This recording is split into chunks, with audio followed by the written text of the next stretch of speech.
అందరికి నమస్తే. Welcome to TR TV. నేను మీ తిరుపతి. రైతులు చూడాల్సిన వీడియో ఇది. మరీ ముఖ్యంగా రైతు భరోసా కోసం ఎదురు చూస్తున్న వాళ్ళు చూడాల్సిన వీడియో ఇది. మీ వాట్సాప్ గ్రూప్లలో, మీ సోషల్ మీడియా ప్లాట్ఫామ్స్లలో కూడా ఈ వీడియోని షేర్ చేసేటటువంటి కార్యక్రమం చేయండి. రైతు భరోసాకు సంబంధించినటువంటి వ్యవహారంలో తెలంగాణ రాష్ట్ర ముఖ్యమంత్రి రేవంత్ రెడ్డి కాంగ్రెస్ పార్టీ మంత్రులతోటి మాట్లాడేటటువంటి కార్యక్రమం చేసిందట. మొన్న సెక్రటేరియట్లో క్యాబినెట్ మీటింగ్ జరిగింది. క్యాబినెట్ మీటింగ్లో రేవంత్ రెడ్డి అనేకమైనటువంటి అంశాలపైన డిస్కస్ చేసేటటువంటి కార్యక్రమం చేసిందట. ఆ డిస్కషన్లో భాగంగా రైతు భరోసా గురించి కూడా చర్చ నడిచింది అనేది వినబడుతున్నటువంటి అంశం.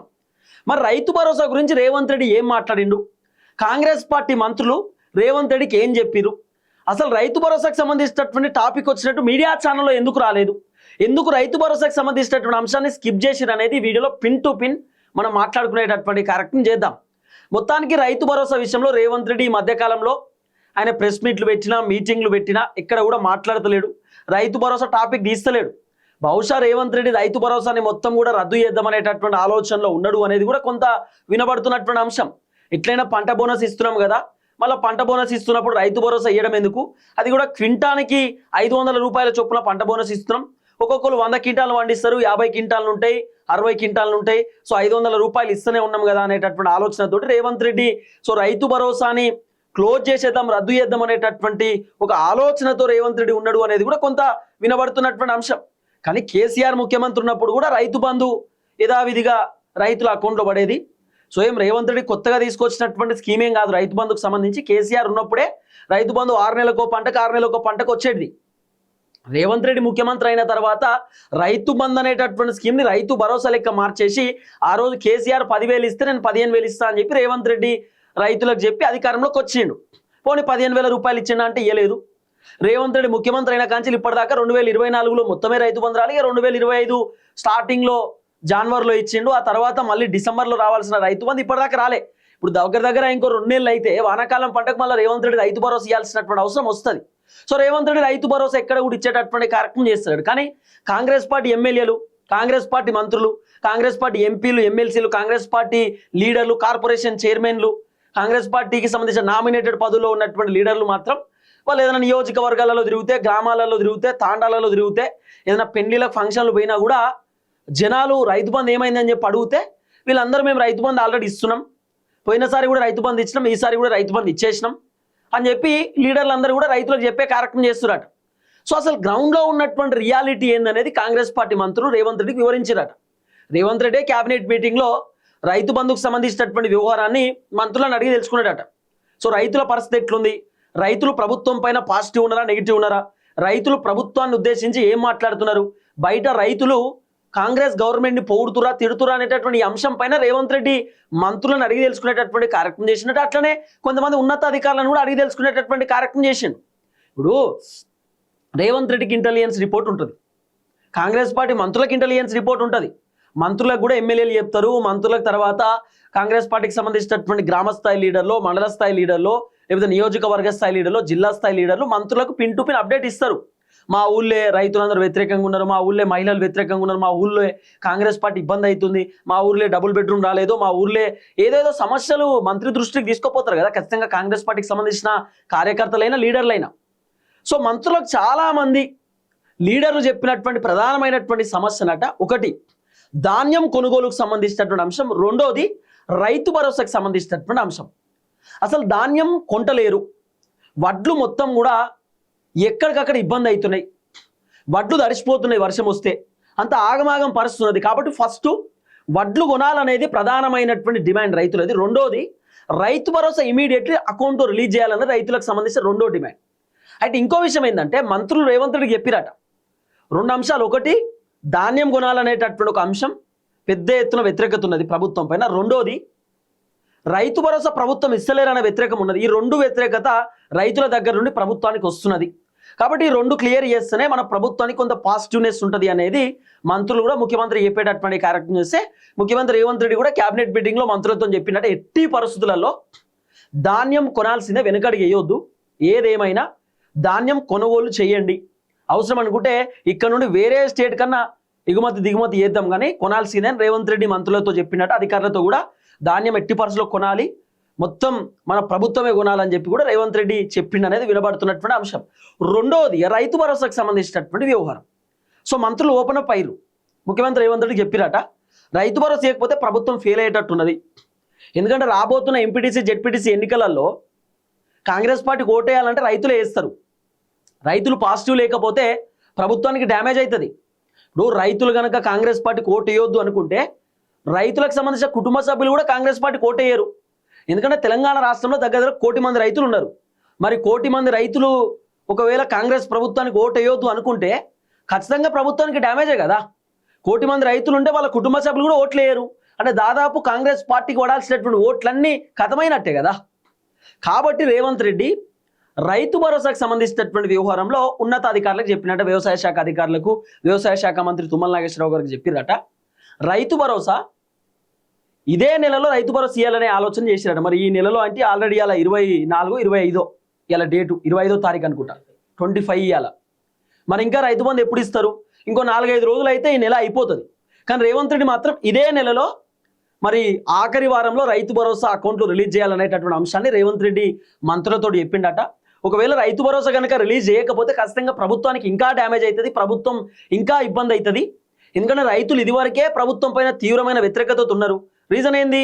రైతు రుణమాఫీ మొత్తం కాలే, తర్వాత రైతులు పంట పండించేటటువంటి పంటకు నీళ్ళు వస్తలేవు, తర్వాత రైతులకు సంబంధించిన యూరియా బత్తాలు లేవు, తర్వాత రైతుల పంట బోనస్ ఇవ్వలేదు, తర్వాత రైతులకు కౌలు రైతులకు పైసలు ఇవ్వలే, రైతు కూలీలకు పైసలు ఇవ్వలే, తర్వాత రైతులకు పెన్షన్లు కూడా 4,000 రూపాయలే వస్తలేవు, 2,000 రూపాయల పెన్షన్ కూడా చక్కగా వస్తలేవు, రైతులకు సబ్సిడీలు ఇవ్వలేదు, ఆ తర్వాత రైతు భరోసా కూడా చక్కగా లేదు. ఇవన్నీ విషయాలపైన కొంత కాంగ్రెస్ ప్రభుత్వం పైన రైతులు వ్యతిరేకంగా ఉన్నటువంటి విషయం రేవంత్ రెడ్డికి తెలుసు.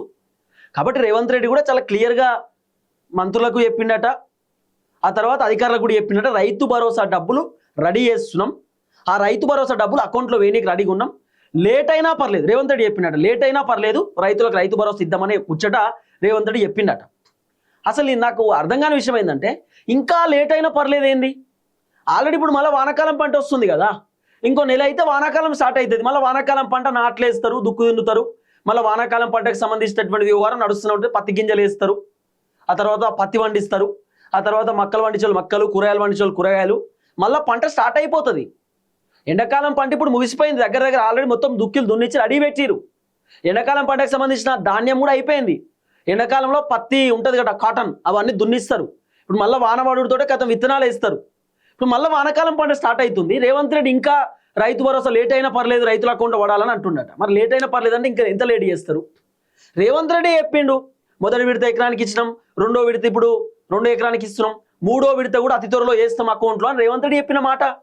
మరి మూడో విడత 3వ ఎకరానికి రైతు భరోసా ఇప్పటిదాకా ఎందుకు రాలేదు? ఇప్పటిదాకా రాకపోవడానికి గల కారణం ఏంది? మంత్రులు చాలా ఓపెన్గా రేవంత్ రెడ్డి చెప్పిరట రైతు బంధు పైన తీవ్రమైన వ్యతిరేకత ఉన్నది జనాల్లో. ఎమ్మెల్యేలు మాకు క్లియర్గా చెప్పిరు, ఎమ్మెల్యేలను రైతులు అడుగుతురట, ఎమ్మెల్యేలను రైతులు ప్రశ్నిస్తురట, కాబట్టి సర్పంచ్లను కూడా రైతులు ప్రశ్నిస్తురట రైతు బంధు ఏమైందని చెప్పి. కాబట్టి ఎట్టి పరిస్థితుల్లో రైతు బంధు ఇవ్వాల్సిందే, ఏమి ఇవ్వకపోయినా పర్లేదు, రైతు బంధు మాత్రం రైతుల అకౌంట్లో వేయాలా, లేకపోతే ప్రభుత్వానికి డ్యామేజ్ అవుతుంది, ప్రభుత్వానికి ఇబ్బంది అవుతుంది, రాబోతున్నటువంటి ఎన్నికలలో ప్రభుత్వం చాలా ఇబ్బంది పడే అవకాశం ఉండొచ్చు అని చెప్పి మంత్రులు చాలా క్లియర్గా ముఖ్యమంత్రి దృష్టికి తీసుకుపోయారట. ఆ తర్వాత ముఖ్యమంత్రి మంత్రులతో పాటు అధికారులను కూడా అడిగిండు, కలెక్టర్లను వాళ్ళని వీళ్ళని కూడా అడిగి తెలుసుకునే కార్యక్రమం చేసినట. ఏంది పరిస్థితి, గ్రామాలలో ఎట్లుంది పరిస్థితి, కాంగ్రెస్ గవర్నమెంట్ గురించి పబ్లిక్ ఏమనుకుంటారు అని చెప్పి రేవంత్ రెడ్డి అడిగితే అధికారులు కూడా చెప్పిరట రైతు భరోసా గురించి వ్యతిరేకం ఉన్నది, కేవలం 3 ఎకరాలకు రైతు భరోసా రావాల్సి ఇంకా 3 ఎకరానికి కూడా రాలేదు, 2 ఎకరాలకి రైతు భరోసా ఇచ్చారు. కాబట్టి జనాలందరూ కేసీఆర్ ఉన్నప్పుడు మాకు ఎంత ఎకరం ఉంటే అంత ఎకరానికి రైతు బంధు ఇచ్చేది, 100 ఎకరాలు ఉంటే 100 ఎకరాలు కూడా ఇచ్చిండు, పంట పండిస్తే కథం రైతు బంధు ఇచ్చిండు. రేవంత్ రెడ్డి మాత్రం రైతు బంధు ఇవ్వడానికి కింద మీద పడుతుండు, దుబారా ఖర్చు చేస్తుండు, అనవసరమైన ఖర్చు చేస్తుండు. మరి రైతుల కోసం మాత్రం రేవంత్ రెడ్డి ఖర్చు చేస్తున్నాడని రైతులు కొంత వ్యతిరేకం అయ్యిర్రు, వ్యతిరేకంగా వచ్చిర్రు. కాబట్టి ఇక రేవంత్ రెడ్డి నిర్ణయం అట ఏంది, రైతు భరోసా ఇస్తాం, డబ్బులు రెడీ పెట్టుకుంటున్నాం. ఆల్రెడీ ఇప్పుడు రేవంత్ రెడ్డి గవర్నమెంట్ భూమిని కుదోబెట్టడానికి రెడీ అయిపోయిండు, ఉన్న భూమిని కుదోబెట్టి 1000 కోట్లు 2,000 కోట్ల రూపాయలు పైసలు బ్యాంకులకు వెళ్ళి తీసుకురావడానికి రేవంత్ అన్న రెడీ అయ్యిండు. మొన్ననే ఒక 3-4 వేల కోట్ల రూపాయలు ఆర్బీఐ బ్యాంకులకు వెళ్ళి అప్పు తెచ్చిండు. ఇప్పుడు మళ్ళీ రైతు భరోసా ఇవ్వడానికి రేవంత్ రెడ్డి అప్పు తీసుకొస్తున్నట. ఓ 3,000 కోట్ల రూపాయలు అప్పు తెస్తే 3వ ఎకరానికి రైతు బంధు రిలీజ్ చేయడానికి రేవంత్ రెడ్డి సిద్ధమవుతున్నాడు. కానీ రైతులు చెప్తున్న మాట ఏం చెప్పనా, మంత్రులు కూడా రేవంత్ రెడ్డి దృష్టికి తీసుకోపోయిన ముచ్చట ఏందట అంటే రైతు భరోసా 3 ఎకరాలకు ఇస్తే ఫెయిల్ అవుతుంది, మినిమం 5 ఎకరాలకైనా మినిమం 7 ఎకరాలకైనా రైతు భరోసా ఇస్తే బాగుంటుందేమో అని మంత్రులు కూడా రేవంత్ రెడ్డికి సజెషన్ ఇచ్చిరు అనేది వినబడుతున్న చర్చ. కానీ మంత్రులు చెప్పింది రేవంత్ అన్న వినడు కదా. మంత్రులు ఎంత చెప్పినా రేవంత్ అన్న పట్టించుకోడు, రేవంత్ అన్న వినడు. మీరు నాకు చెప్పేది ఏంది, నేను సీఎం, మీరు చెప్తేనే వినాలా, నాకు అవసరం లేదు వినపో అనేటట్టు ఉంటుంది రేవంత్ రెడ్డి కథ.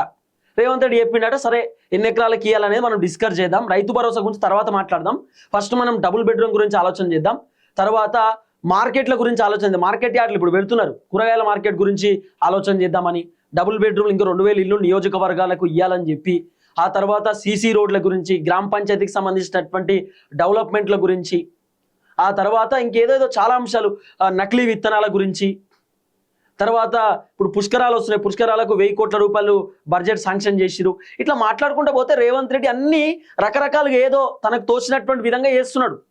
రేవంత్ నాకు అర్థం కాని విషయం ఏంటంటే, ఒక్కసారి రైతులు కనుక తిరుగుబాటు స్టార్ట్ చేసిరనుకో, రైతులు కనుక రోడ్ల మీదకి వచ్చిరనుకో, కాంగ్రెస్ ప్రభుత్వం కుప్పకూలిపోతుంది. అది రేవంత్ రెడ్డికి ఎందుకు అర్థమైతలేదు అనేది తెలుస్తలేదు. రేవంత్ రెడ్డి లైట్ తీసుకుంటున్నాడు. రైతు భరోసా అంటే తర్వాత మాట్లాడదాం, కానీ ఈ నెలలో రైతు భరోసా ఇచ్చేయాలి, ఆల్రెడీ అధికారులకు కూడా చెప్తున్నా, ఇట్లా అట్లా చేసి రైతు భరోసా 3 ఎకరానికి రిలీజ్ చేయండి, 3000 కోట్ల రూపాయలు రెడీ పెట్టండి అని చెప్పి రేవంత్ రెడ్డి మంత్రుల ముందే అధికారులకు చెప్పుడాట. ఈ మంత్రులు ఏమనుకుంటారు, అబ్బా రేవంత్ రెడ్డి మస్తు పాజిటివ్ ఉన్నాడు రైతు భరోసా గురించి, సో అధికారులకు కూడా చెప్పేసిందని చెప్పి మంత్రులు కూడా భావిస్తారు కదా. మంత్రులు ఎప్పుడు రేవంత్ రెడ్డి రైతు భరోసా గురించి చెప్పినా రేవంత్ రెడ్డి ఈ నెలలో ఇచ్చేద్దాం, వచ్చే నెలలో ఇచ్చేద్దాం, ఈ చివరి వారంలో ఇచ్చుడే అని చెప్తున్నట. ఎమ్మెల్యేలు ఎప్పుడైనా పోయి సార్ రైతు బంధు ఏమైంది, మరి జనాలు అడుగుతున్నారు, మమ్మల్ని చాలా ఇబ్బంది అవుతుంది సార్ రైతు భరోసా గురించి, రైతులు చాలా మంది మమ్మల్ని ప్రశ్నిస్తున్నారు అని చెప్పి ముఖ్యమంత్రిని కలవనికి పోయినా కూడా రేవంత్ రెడ్డి ప్రతిసారి ఈ నెలాఖరులో పిచ్చేసుడే, వచ్చే నెల ఇచ్చుడే, లేకపోతే ఈ 10వ తారీఖు ఇస్తాం, ఈ 25వ తారీఖు ఇస్తామని చెప్పి రేవంత్ రెడ్డి మాట దాటుకునేటటువంటి కార్యక్రమం చేస్తున్నాడు.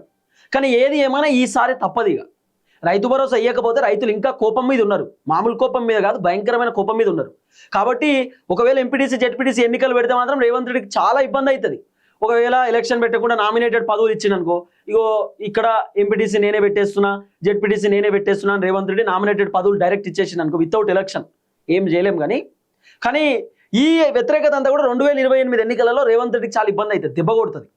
రేవంత్ రెడ్డి ఏదో అనుకుంటున్నాడు, మళ్ళీ మేమే గెలుస్తాం, మళ్ళీ మేము అనేక దొంగ హామీలు ఇవ్వచ్చు, మళ్ళీ మేము వచ్చి రైతులకు అది చేస్తాం ఇది చేస్తామని చెప్పి అన్ని మాటలు చెప్తే రైతులు నమ్మి మళ్ళీ ఓట్లేస్తారేమో అని చెప్పి రేవంత్ రెడ్డి అనుకుంటుండేమో. కానీ పేపర్లో రాపించుకునేటటువంటి వార్తలు చూసో, టీవీ ఛానల్లో వచ్చేటటువంటి వీడియోలు చూసే రైతులు కానీ జనాలు కానీ ప్రభుత్వాలకు ఓటు వేస్తలేరు. ఇప్పుడు ప్రభుత్వం పర్ఫార్మెన్స్ చూస్తున్నారు రైతులైనా ప్రజలైనా. కాంగ్రెస్ పార్టీ ఎమ్మెల్యే వర్తా కాదా, కాంగ్రెస్ పార్టీ ఎమ్మెల్యే మంచిగా పనిచేస్తున్నా లేదా, మరి రాబోతున్న ఎన్నికలలో కాంగ్రెస్ వానికి ఓటేయాలా, బీఆర్ఎస్ వానికి ఓటేయాలా, లీడర్ మా ఇంటికి ఎప్పుడెప్పుడు వస్తున్నాడు, మా బాధలు ఎట్లా తెలుసుకుంటున్నాడు, మా సమస్యలకు పరిష్కారం ఎవరు తీసుకొస్తున్నారు, ఇవన్నీ రైతులు అబ్జర్వ్ చేస్తున్నారు. ఇప్పుడు రేవంత్ రెడ్డి ఏదో పేపర్లలో వార్తలు రాపించి ఆ రేవంత్ రెడ్డి మొత్తం వడ్లు కొంటున్నాడు, రేవంత్ రెడ్డి మొత్తం రైతు బంధు గురించి ఆలోచన చేస్తున్నాడు, రేవంత్ రెడ్డి రైతుల సమస్యల పట్ల ఆలోచన చేస్తున్నాడు అని చెప్పి రేవంత్ రెడ్డి పేపర్లలో వార్తలు రాపించుకుంటే రైతులేం సంతోషపడతలేరు చూసి. చాలా మంది రైతులకు అర్థమైపోయింది రేవంత్ రెడ్డి అన్ని కూడా వార్తలు రాపించడం తప్ప ఏం లేదు, ఆయన రియాలిటీ ఏం చేస్తున్నాడు, అంతా ఫెయిల్ అయిపోయింది అనేది చాలా క్లియర్గా రైతులకు అర్థమైపోయింది. కాబట్టి రేవంత్ రెడ్డి ఎన్ని జిమిక్లు చేసినా ఫెయిల్. కానీ మంత్రులకు మాత్రం రేవంత్ రెడ్డి ఈ నెలనే రైతు బంధు ఇద్దాం, 3వ ఎకరానికి రైతు బంధు రిలీజ్ చేద్దామని రేవంత్ రెడ్డి చెప్పిండట. అది కూడా రేవంత్ రెడ్డి ఏదో సభ పెడుతుంది, ఇప్పుడు ఏదో మీటింగ్, పబ్లిక్ మీటింగ్, ఏదో భారీ బహిరంగ సభ ఇక్కడ పెట్టబోతున్నాడు. ఆ భారీ బహిరంగ సభలో రేవంత్ రెడ్డి రైతు భరోసా రిలీజ్ చేస్తాడు. అసలు ఎంత గమ్మత్ అనిపిస్తుందంటే, రైతు భరోసా రిలీజ్ చేయాలంటే భారీ బహిరంగ సభలలో బటన్ ఒత్తాలి రేవంత్ రెడ్డి. మరి గట్ల బటన్ ఒత్తాలంటే కేసీఆర్ ముఖ్యమంత్రి ఉన్నప్పుడు 6 నెలలకో పంటకు 6 నెలలకో పంటకు బటన్ ఒత్తుకుంటూనే ఉండాలి. కేసీఆర్ ఏం చెప్పకపోతుండే, రైతు భరోసా పైసలు అకౌంట్లో పడుతుండే, కేసీఆర్ ఏం మీటింగ్లు పెట్టకపోతుండే, సభలు పెట్టకపోతుండే రైతు బంధు గురించి, ఆయన డైరెక్ట్ పైసలు వేస్తుండే. కానీ రేవంత్ రెడ్డి మాత్రం 2025లో స్టార్టింగ్లో భారీ బహిరంగ సభ పెట్టి రైతు భరోసా రిలీజ్ చేసిండు. మొన్న రీసెంట్గా జగిత్యాలకు సంబంధించిన భారీ బహిరంగ సభలో, జగిత్యాల కాదు ఇక్కడ కాటారం భారీ బహిరంగ సభలో 2 ఎకరానికి రైతు భరోసా రిలీజ్ చేసిండు. మొన్నేమో రేవంత్ రెడ్డి సిద్దిపేట కాడ ఒక సభ పెట్టి అక్కడ రైతు భరోసా రిలీజ్ చేసిండు. అంటే సభలు పెడితేనే రైతు భరోసా రిలీజ్ అవుతుందా, లేకపోతే కాదా ఏంది? మీటింగ్లు పెట్టి బటన్ ఒత్తాను రేవంత్ రెడ్డి, ప్రతిసారి బటన్ ఒత్తుతూనే అవుతుందా? అసలు చాలా విచిత్రం అనిపిస్తుంది.